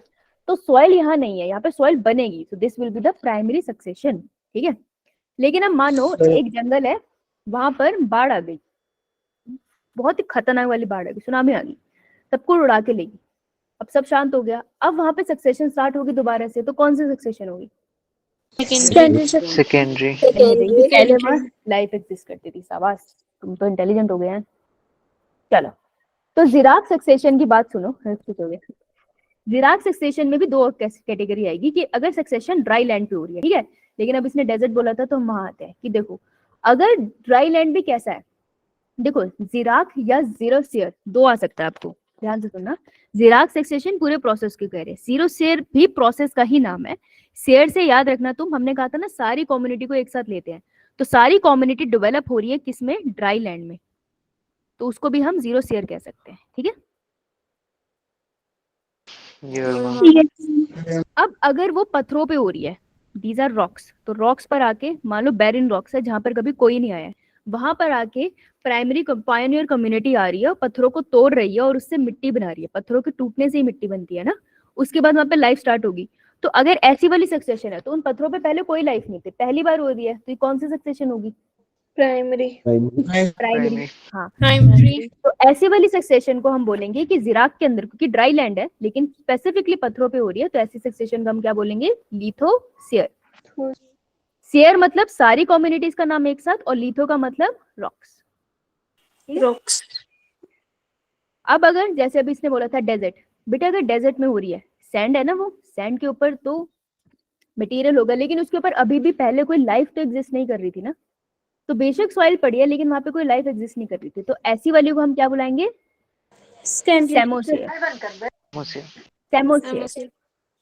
देखो, पी साइलेंट है, सैंड्स को एस से याद रख लेना, ठीक है? ऐसे कर लोगे? ये तुमको ये बस तुमको यही तंग करेगा और कहीं तंग नहीं करेगा, नाम में इतना ही था नाम। अब मैं तुमको एक्वेटिक समझा देती हूँ, ठीक है? ये लिथोसियर सेमोसियर सबकी डेफिनेशन दे रखी है मैंने, तुम्हारा स्कूल का पेपर तो आराम से हो जाएगा। आज जो पानी में कर लेते हैं। Process of succession starts in water is hydrarch. Picture कहाँ है? पिक्चर देखो, सारे एग्जांपल देख रहे हैं, जैसे newly cool lava, bare rocks, primary succession, secondary succession लिखा हुआ है। कि सॉइल बनने में इतना टाइम लगेगा। सेकेंडरी सक्सेशन के एग्जांपल है फॉरेस्ट फायर हो गया, लैंड। पिक्चर कहाँ है एनसीईआरटी की? पिक्चर निकालो चलो। देखो हेडिंग क्या दे रखी है इसके नीचे? फॉरेस्ट का है। Diagrammatic representation of primary succession. Ma'am new book में नहीं है ये। ठीक है, इससे देख लेना। डायग्रामेटिक रिप्रेजेंटेशन ऑफ कौन सी succession? Primary succession. Primary succession. तो इन्होंने आपको लैंड दे दिया लेकिन यहाँ पर जल है, ठीक है, हाइड्राक। ये देखो पानी ही नहीं दिख रहा है इस फोटो में, बताओ। मैं बच्चा डर जाओ ये देख के कि पौधा ऊपर क्यों तैर रहा है ना? यहाँ पानी का लेवल नीचे कर दिया है। पानी इसमें? हाँ पानी है। मैम बुक में है पानी। हाँ बुक में है पानी, सुखाने डाल दियो, ठीक है। एक्वेटिक इकोसिस्टम देखो, जब पानी है, अब पानी है तो पानी में सबसे, देखो पत्थरों पे तो हम समझ जाएंगे, सब पत्थरों पे हमें समझ आ जाएगा कि सबसे पहले लाइकन्स ही आएंगे। लाइकन्स लगते हैं पत्थरों पे, फिर उसको तोड़ते हैं, उससे मिट्टी बनती है, वो इजी है समझना। पानी पे सोचो सबसे पहले कौन आएगा? सबसे पहले जो स्टेज आपको देगी दैट वुड बी फाइटोप्लैंक्टन्स। यहाँ पे फाइटोप्लैंक्टन्स ही आएंगे, ठीक है। तो सबसे पहले पानी के ऊपर फाइनली फाइटोप्लैंक्टन्स आएंगे। एग्जाम्पल क्या हो सकते हैं इसके? जैसे डायटम। कहीं कहीं एग्जाम्पल याद करने हैं, एनसीईआरटी वैसे मेंशन नहीं करती है, ठीक है, स्टेजेस लेकिन पूछ लेती है वो। तो फाइटोप्लैंक्टन्स आएंगे। अब फाइटोप्लैंक्टन्स खाना बना रहे हैं तो वो जगह थोड़ी हैबिटेबल होगी ना। हैबिटेबल होगी तो थोड़े टाइम के बाद आपको कौन मिलेगा वहां पे? सब माइक बंद करके सुनो। पानी के अंदर छुपे हुए हैं प्लांट जिनकी रूट्स लगी है नीचे। तो रूटेड प्लांट मिल रहे हैं आपको जो पानी के अंदर डूबे हुए हैं। तो सबमर्ज मतलब डूबा होता है ना, डूबा डूबा रहता हूँ आंखों में तेरी, ये प्लांट डूबा, ठीक है। तो आपको मिलेगी सबमर्ज प्लांट की स्टेज, जहाँ पे प्लांट अंदर डूबा हुआ है। जैसे इसका एक एग्जांपल आता है वेलिसिनेरिया, क्योंकि ये 11 का है ना नाम, इसलिए वहां पे आ सकता है, तो यहाँ लिख लेते हैं वेलिसिनेरिया। अब देखो डूबा डूबा जो है, अपना प्लांट को थोड़ी और हिम्मत आ गई यार, नीचे फोटोसिंथेसिस हो रही है, ऊपर फोटोसिंथेसिस हो रही है, बहुत खाना है, तो और प्लांट मिलेंगे। अब आपको मिलेंगे कौन से प्लांट? जो है तो सबमर्ज अभी भी, सही से नहीं बनाई है, तो ये भी सबमर्ज काफी हद तक, लेकिन फ्री फ्लोटिंग है। देखो इनकी रूट्स नीचे नहीं लग रही ना, तो ये फ्री फ्लोटिंग है। लेकिन प्लांट पानी में अभी भी ये डूबे डूबे हैं, है ना, इनको अभी भी लग रहा है कि बात बन जाएगी, तो ये थोड़े थोड़े डूबे हैं। तो submerge free floating plant stage. अभी कौन से प्लांट होते हैं आपने देखे होंगे? वाटर हाइसिंथ, वाटर लिली, ये सारे यहाँ पर आएंगे, ठीक है। अब देखो जैसे जैसे ऑर्गेनिज्म का नंबर बढ़ रहा है वैसे वैसे पानी का लेवल नीचे होता जाएगा, क्योंकि तुम सोचो जब वहां पे कुछ नहीं था तो पानी था, लेकिन जैसे जैसे लिविंग ऑर्गेनिज्म आ रहे हैं तो पानी कंज्यूम भी तो कर रहे हैं अपने मीडियम से, राइट। बारिश से पानी आएगा नो डाउट, लेकिन कंजप्शन भी होगा ना, तो level of water keep on decreasing, थोड़े टाइम में और डिक्रीज होगा। मेरे से इतना अच्छे से बना नहीं है लेकिन डिक्रीज होगा। उसके बाद एक स्टेज आएगी, अब स्टेजेस आपसे पूछते हैं, तो फर्स्ट स्टेज फाइटोप्लैंक्टन, दूसरे डूब गए पानी में, तीसरा थोड़ा थोड़ा उठना स्टार्ट हुए हैं, फ्री फ्लोटिंग स्टेज। अब आती है चौथी, fourth stage is read. Read का मतलब होता है छड़ी। छड़ी देखिए, और देखिए हाँ छड़ी जैसे होते हैं। छड़ी जैसे आपको स्वैम्प, स्वैम्प का मतलब होता है कीचड़, गारा, कीचड़ तो देखा ही होगा, है ना। तो कीचड़ वाली स्टेज आएगी। अब यहाँ पे तुम्हें कीचड़ सा लगेगा, ठीक है। दलदल नहीं बोला मैंने कीचड़ बोला। दलदल है, पैर रखोगे दल जाओगे। कीचड़, कीचड़ कम डेंस होता है, राइट, एक दूसरे पे फेंक सकते हो। तो रीड स्वैम्प स्टेज आती है जहाँ पे आपको ऐसे प्लांट मिलेंगे जो छड़ी जैसे खड़े हैं, ठीक है, और यहाँ पे कीचड़ कीचड़ सा है, तो पानी का लेवल कम हो गया। इसके बाद जो स्टेज आती है, इस पे आपको नाम याद करने की जरूरत नहीं है, ठीक है। इसके बाद जो स्टेज आती है दैट इज मार्श मेडो। मेडो का मतलब होता है ग्रासेस, तो आपको यहाँ पे बढ़िया से ग्रासेस दिखने लग जाएंगी। मार्श का मतलब होता है दलदल। अब दलदली एरिया आ गया, ठीक है, यहाँ पर लगेगा पानी नहीं है लेकिन पैर रखोगे तो वो अंदर को धंसने लग जाएगा। तो अब यहाँ पे थोड़े बड़े प्लांट आ गए, यहाँ का मीडियम और न्यूट्रिएंट रिच हो गया और ज्यादा डेंस हो गया, तो मार्श मेडो स्टेज आता है। तो याद रखना पहले आएगी छड़ी, उसके बाद आएगा दलदल, ठीक है। इसमें कंफ्यूजन होती है जब भी, या तो बी और सी स्टेज में कंफ्यूजन होती है या फिर डी और ई स्टेज में कंफ्यूजन होती है, और कहीं कंफ्यूजन होती नहीं है। अब देखो पानी का लेवल काफी हद तक कम हो गया, अब थोड़े से बड़े प्लांट्स आने लग जाएंगे, जैसे स्क्रब, हर्ब्स एंड स्क्रब, ये सारे प्लांट्स आने लग जाएंगे थोड़े हाइट में जो बड़े हैं। एंड लास्ट में आएगी हमारी community, climax community which is a forest. अब आपके पास फॉरेस्ट आ गया, तो पायनियर कम्युनिटी कौन सी हुई?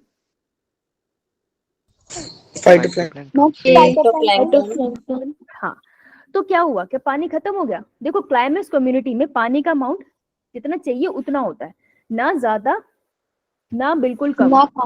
हाँ, तो जो बीच का लेवल होता है ना ज्यादा ना कम, वो मॉइस्चर लेवल जो होता है उस कंडीशन को हम बोलते हैं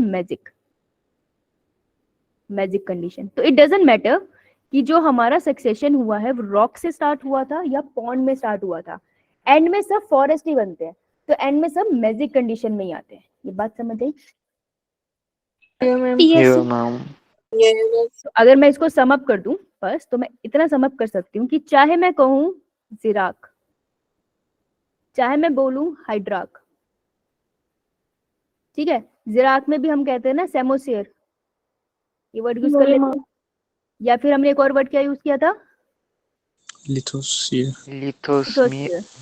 Lithosmear. है ना? सब में सक्सेशन हो रही है, सबका सक्सेशन चलता जाएगा, लेकिन सब का एंड प्रोडक्ट क्या है? फॉरेस्ट। तो क्लाइमेक्स कम्युनिटी सबकी सेम है, और सबकी क्लाइमेक्स कम्युनिटी है फॉरेस्ट, और फॉरेस्ट रिप्रेजेंट ए कंडीशन जहाँ पे ना ज्यादा पानी ना कम पानी, तो that is a magic condition. ये नीट का क्वेश्चन है कि एंड प्रोडक्ट क्या है एक्वेटिक इकोसिस्टम का और लैंड इकोसिस्टम का आफ्टर सक्सेशन। तो एंड हमेशा वो मैजिक की तरफ जाते हैं, वो ना दलदल चाहते हैं ना कुछ जाते, वो चाहते हैं सिंपल सा जंगल। समझ आई? यो मैम। Yeah, ma'am. इसी के साथ सेशन का होता है अंत। सवालों के लिए हम खड़े हैं। ओ प्रीति, आपने हाथ खड़ा किया था, सॉरी बेटा, बोलो। नहीं मैम, क्वेश्चन का आंसर बताया था तो